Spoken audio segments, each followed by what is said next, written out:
ಸರ್ವಸ್ವರೂಪೇ ಸರ್ವೇಶಿ ಸರ್ವಶಕ್ತಿ ಸಮನ್ವಿತೆ ಬಹಿಭ್ಯಸ್ತ್ರಾಹಿನೋ ದೇವಿ ದುರ್ಗೆ ದೇವಿ ನಮೋಸ್ತುತೆ.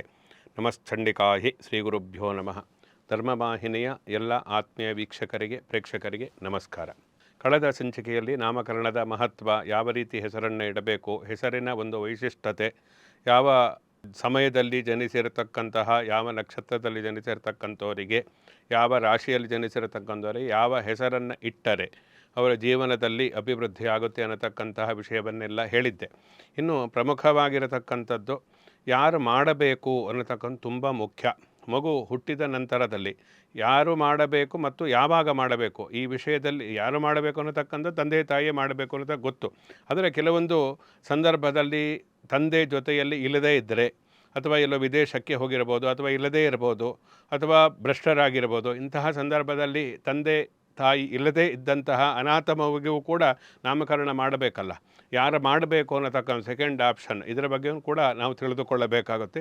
ಜೊತೆಯಲ್ಲಿ ಯಾವಾಗ ಮಾಡಬೇಕು ಅನ್ನತಕ್ಕಂತಹ ವಿಷಯದಲ್ಲಿ ನಾಮಕರಣ ಎಷ್ಟೋ ಜನಕ್ಕೆ ಗೊಂದಲ ಇದೆ. ಅಂದರೆ ಯಾವ ಸಮಯದಲ್ಲಿ ಮಗು ಹುಟ್ಟಿದ ತಕ್ಷಣ ಮಾಡಬೇಕಾ, ನೀರಾದರೆ ಅಂದರೆ ಶುದ್ಧಿಯಾದ ನಂತರದಲ್ಲಿ 11ನೇ ದಿವಸ ಮಾಡಬೇಕಾ, ಅಥವಾ 1 ವರ್ಷ ಆದ ಮೇಲೆ ಮಾಡಬೇಕಾ, ಅಥವಾ ಯಾವ ರೀತಿಯಾಗಿ ನಾಮಕರಣ ಮಾಡಬೇಕು ಅನ್ನತಕ್ಕಂಥದ್ದೇ ಗೊತ್ತಿರುವುದಿಲ್ಲ. ಯಾಕೆಂದರೆ ಬಸರಿಯಾಗಿ ತಾಯಿಯ ಮನೆಯಲ್ಲಿ ಚೊಚ್ಚಲ ಹೆರಿಗೆ ಆಗಿರುತ್ತೆ, ಅಥವಾ 2ನೇ ಹೆರಿಗೆ ಇರ್ಬೋದು. ಆ ಹೆರಿಗೆ ಆದ ನಂತರದಲ್ಲಿ ಗಂಡನ ಮನೆಗೆ ಕಳಿಸಿಕೊಡಬೇಕಾದ ಸಂದರ್ಭದಲ್ಲಿ 5 ತಿಂಗಳು 7 ತಿಂಗಳು ಹೀಗೆ ಅವರ ಸಂಪ್ರದಾಯಕ್ಕೆ ಅನುಸಾರವಾಗಿ ಬಾಣಂತಿ ಆರೈಕೆಯನ್ನು ಮಾಡಿ ನಂತರದಲ್ಲಿ ಗಂಡನ ಮನೆಗೆ ಕಳಿಸಿಕೊಡತಕ್ಕಂತಹ ಸಂಪ್ರದಾಯ ನಮ್ಮ ಧರ್ಮದಲ್ಲಿ ಇದೆ. ಆದ್ದರಿಂದ ಈ ನಾಮಕರಣವನ್ನು ಯಾವ ಸಮಯದಲ್ಲಿ ಮಾಡಬೇಕು ಅನ್ನತಕ್ಕಂತಹ ವಿಷಯದಲ್ಲಿಯೂ ಕೂಡ ಇಲ್ಲೇ ಗೊಂದಲ ಉಂಟಾಗಿರತಕ್ಕಂಥದ್ದು. ಶಾಸ್ತ್ರದಲ್ಲಿ ಏನು ಹೇಳುತ್ತೆ ಅನ್ನತಕ್ಕಂಥ ನಾವು ತಿಳಿದುಕೊಂಡ್ರೆ ನಮಗೆ ಗೊಂದಲವೇ ಇರುವುದಿಲ್ಲ. ಆದ್ದರಿಂದ ಶಾಸ್ತ್ರದಲ್ಲಿ ನಮ್ಮ ಋಷಿಮುನಿಗಳು ಏನು ಹೇಳಿದ್ದಾರೆ ನಾಮಕರಣದ ಬಗ್ಗೆ ಅನ್ನತಕ್ಕಂಥದ್ದು ಪ್ರಮುಖವಾಗಿ ನಾವು ತಿಳಿದುಕೊಳ್ಳಬೇಕು. ನಾಮಕರಣ ಯಾವಾಗ ಮಾಡಬೇಕು ಅನ್ನತಕ್ಕಂತಹ ವಿಷಯವನ್ನು ನಾವು ತೆಗೆದುಕೊಂಡ್ರೆ ಈ ಮನು ಧರ್ಮಶಾಸ್ತ್ರದಲ್ಲಿ, ಜೊತೆಯಲ್ಲಿ ಗೋವಿಲ ಸ್ಮೃತಿ ಅನ್ನತಕ್ಕಂತಹ ಶಾಸ್ತ್ರದ ಒಂದು ಸ್ಮೃತಿಯಲ್ಲಿ, ಜೊತೆಯಲ್ಲಿ ವ್ಯಾಸ ಮಹರ್ಷಿಗಳು, ಯೋಗ ವಾಸಿಷ್ಠ, ಜೊತೆಯಲ್ಲಿ ಯಾಜ್ಞವಲ್ಕ್ಯ ಮಹರ್ಷಿಗಳು ಕೂಡ ಇವೆಲ್ಲರದು ಒಂದೇ ರೀತಿಯಾಗಿ ಹೇಳಿದ್ದಾರೆ ಹೆಚ್ಚು ಕಡಿಮೆ. ಅಂದರೆ ಜನನಾಥ ದಶರಾತ್ರೆ ಶತರಾತ್ರೆ ಸಂವತ್ಸರೇವ ನಾಮಕರಣ ಮಿಥಿ ಅಂಥೇಳಿ ಹೇಳಿದ್ದಾರೆ.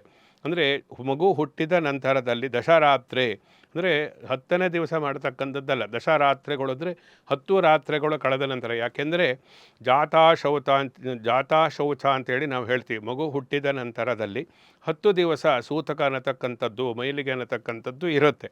ಆದ್ದರಿಂದ ಈ 10 ದಿವಸದಲ್ಲಿ ಏನೂ ಮಾಡಬಾರ್ದು.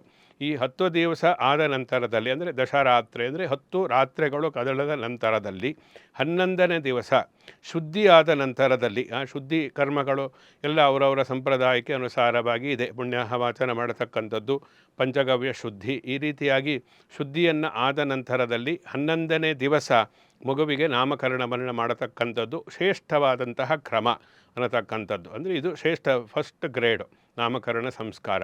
ಇದು ಆಗದೇ ಇದ್ದರೆ ಶತರಾತ್ರೆ ಅಂದರೆ 100 ದಿನಗಳಲ್ಲಿ 100 ದಿನಗಳ ಒಳಗಡೆ ಆ ನಾಮಕರಣ ಸಂಸ್ಕಾರವನ್ನು ಮಾಡಬೇಕು. 100 ದಿವಸದ ಒಳಗಡೆ ಒಳ್ಳೆಯ ಶುಭ ಮುಹೂರ್ತ ಅಂದರೆ ಪಂಚಾಂಗ ಶುದ್ಧಿ, ತಿಥಿ ನಕ್ಷತ್ರ ಯೋಗ ಕರಣ ಇವೆಲ್ಲವೂ ಇದ್ದಂತಹ ಶುಭ ದಿನವನ್ನು ನೋಡಿ ಶುಭ ಮುಹೂರ್ತದಲ್ಲಿ ನಾಮಕರಣವನ್ನು ಮಾಡಬೇಕು 100 ದಿವಸದಲ್ಲಿ. ಇದು ಆಗದೇ ಇದ್ದರೆ ಸಂವತ್ಸರೇವ ಅಂತೇಳಿ ಹೇಳಿದ್ದಾರೆ. 1 ವರ್ಷದಲ್ಲಿ ಆದರೂ ಕೂಡ ಕನಿಷ್ಠ ಪಕ್ಷ ನಾಮಕರಣವನ್ನು ಮಾಡಬೇಕು ಅಂಥೇಳಿ. ನಾಮಕರಣ ಅಂದರೆ ಇನ್ನೊಂದು ಸಂಸ್ಕಾರ ಏನು, ಚೌಲ ಸಂಸ್ಕಾರಕ್ಕೆ ಪೂರ್ವದಲ್ಲಿ ನಾಮಕರಣ ಆಗಲೇಬೇಕು. ಜೊತೆಯಲ್ಲಿ ನೀವು ಮಗುವನ್ನು ಒಂದು ಹೆಸರಿಡದೆ ಕರಿಬೇಕಾದರೂ ನಾಮಕರಣ ಮಾಡಲೇಬೇಕಲ್ಲ. ಅದರ ನಾಮಕರಣ ಅನ್ನತಕ್ಕಂಥದ್ದು ತುಂಬ ಮುಖ್ಯವಾಗಿರತಕ್ಕಂಥದ್ದು, ಏನೋ ಕರೆಯೋದಕ್ಕಾಗೋದಿಲ್ಲ. ಆದ್ದರಿಂದ ನಾಮಕರಣ ಆದಷ್ಟು ಮೊದಲನೆಯದಾಗಿ ನೀವು ಮಗು ಹುಟ್ಟಿ 11ನೇ ದಿವಸವೇ ಮಾಡತಕ್ಕಂಥದ್ದು ಶ್ರೇಷ್ಠವಾದಂತಹ ಕಲ್ಪ ಅಂತೇಳಿ ಹೇಳಿದ್ದಾರೆ. ಅದಕ್ಕೆ ಅದು ಆಗದೇ ಇದ್ದರೆ ಇವೆಲ್ಲವೂ ಕೂಡ ಸೆಕೆಂಡು ಥರ್ಡ್ ಆಪ್ಷನ್ ಇರತಕ್ಕಂಥದ್ದು. ಅದರಿಂದ 1 ವರ್ಷದಲ್ಲಿ ಆದರೂ ಕೂಡ ಮಾಡಲೇಬೇಕು ಅನ್ನತಕ್ಕಂಥದ್ದು ಪ್ರಮುಖವಾಗಿ ಹೇಳಿದ್ದಾರೆ. ನಂತರದಲ್ಲಿ ಕೆಲವರ ಸಂಪ್ರದಾಯಕ್ಕೆ ಅನುಸಾರವಾಗಿ 5ನೇ 3ನೇ ತಿಂಗಳಲ್ಲಿ ಮತ್ತು 7ನೇ ತಿಂಗಳಲ್ಲಿ ಹೀಗೆಲ್ಲ ಮಾಡತಕ್ಕಂಥದ್ದು ಇರುತ್ತೆ. ಯಾಕೆಂದರೆ ಆ ಮಗುವಿನ ತಾಯಿಯ ಆರೋಗ್ಯಕ್ಕೆ ಅನುಸಾರವಾಗಿ ನೀವು ನಾಮಕರಣ ಮಾಡಲಿಕ್ಕೆ ಆಗಲ್ಲ. ನಾಮಕರಣದಲ್ಲಿ ಹೋಮ ಹವನಗಳನ್ನು ಮಾಡಬೇಕು ಅಂತೆಲ್ಲ ಹೇಳಿದ. ಹೋಮ ಹವನ ಮಾಡಬೇಕು ನಾಮಕರಣದಲ್ಲಿ ಏನೂ ಇಲ್ಲ. ನಮ್ಮ ಋಷಿಮುನಿಗಳಿಗೂ ಕೂಡ ಗೊತ್ತಿದೆ. ನಾಮಕರಣದಲ್ಲಿ ಅದು ಕೇವಲ ಸಿಂಪಲ್ ಆಗಿರತಕ್ಕಂಥ, ಅಂದರೆ ತುಂಬ ಹೆಚ್ಚು ಹೊತ್ತು ಕುಳಿತುಕೊಳ್ಳದೆ ಮಾಡತಕ್ಕಂತಹ ಒಂದು ಸಂಸ್ಕಾರ, ಕೇವಲ ಹೆಸರನ್ನು ಪೂಜೆ ಮಾಡಿ ಕರೀತಕ್ಕಂಥ ಅಷ್ಟೇ ನಾಮಕರಣದಲ್ಲಿ ಇರುತ್ತೆ. ನೀವು ಸರಿಯಾಗಿ ಮಾಡಿದರೆ ಕೇವಲ ಅರ್ಧ ಗಂಟೆಯಲ್ಲಿ ನಾಮಕರಣ ಸಂಸ್ಕಾರವನ್ನು ಮಾಡಬಹುದು. ಆದ್ದರಿಂದ ಈ ಬಾಣಂತಿಯ ಒಂದು ಆರೋಗ್ಯಕ್ಕೆ ಸಂಬಂಧಪಟ್ಟಂತಹ ಪ್ರಶ್ನೆ ಇಲ್ಲಿ ಬರುವುದೇ ಇಲ್ಲ. ಕುಳಿತುಕೊಂಡು ಮಾಡೋದಕ್ಕೆ ಸಾಧ್ಯ ಇರತಕ್ಕಂತಹ ರೀತಿಯಲ್ಲಿ ನಮ್ಮ ನಾಮಕರಣ ಸಂಸ್ಕಾರ ಅನ್ನತಕ್ಕಂಥದ್ದು ಇದೆ. ಆದರೆ ಇದೆಲ್ಲ ತುಂಬ ನಾವು ವಿಜೃಂಭಣೆಯಿಂದ ಮಾಡಬೇಕು ಮಗುವಿಗೆ ನಾಮಕರಣ ಅನ್ನತಕ್ಕಂತಹ ಆಸೆ ಎಲ್ಲರಿಗೂ ಕೂಡ ಇರುವುದರಿಂದ 5ನೇ ತಿಂಗಳಲ್ಲಿ ಹೀಗೆಲ್ಲ ಮಾಡ್ತಾರೆ. ಅದರಲ್ಲಿ ಹೋಮ ಹವನ ಇವೆಲ್ಲ, ಹೋಮವನ್ನು ಕೂಡ ಮಾಡ್ತಕ್ಕಂಥದ್ದು ಏನೂ ಇಲ್ಲ. ಹೋಮ ಅತ್ರ ಕೃತಾಕೃತಃ ಅಂತೇಳಿ ಹೇಳಿದ್ದಾರೆ. ಅವರು ಮಾಡಬಹುದು, ಅಥವಾ ಹೋಮ ಇಲ್ಲದೇನೂ ಕೂಡ ನಾಮಕರಣವನ್ನು ಮಾಡಬಹುದು.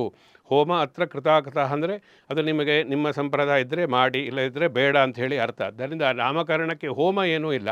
ಅದೇ ಮಗು ಹುಟ್ಟಿರತಕ್ಕಂತಹ ಸಂತೋಷಕ್ಕೆ 4 ಜನಕ್ಕೆ ಅನ್ನದಾನವನ್ನು ಮಾಡಬೇಕು, 4 ಜನರ ಜೊತೆಯಲ್ಲಿ ನಮ್ಮ ಸಂತೋಷವನ್ನು ಹಂಚಿಕೊಳ್ಳಬೇಕು ಅನ್ನತಕ್ಕಂತಹ ಉದ್ದೇಶದಿಂದ ಈ ನಾಮಕರಣದಲ್ಲಿ ಹೋಮ ಹವನ ಇವುಗಳನ್ನೆಲ್ಲ ಮಾಡಿ ಆ ಮೂಲಕ ತುಂಬ ವಿಜೃಂಭಣೆಯಿಂದ ಮಾಡ್ತಾರೆ. ಅದನ್ನು ಮಾಡ್ತಕ್ಕ ತಪ್ಪೇನೂ ಇಲ್ಲ.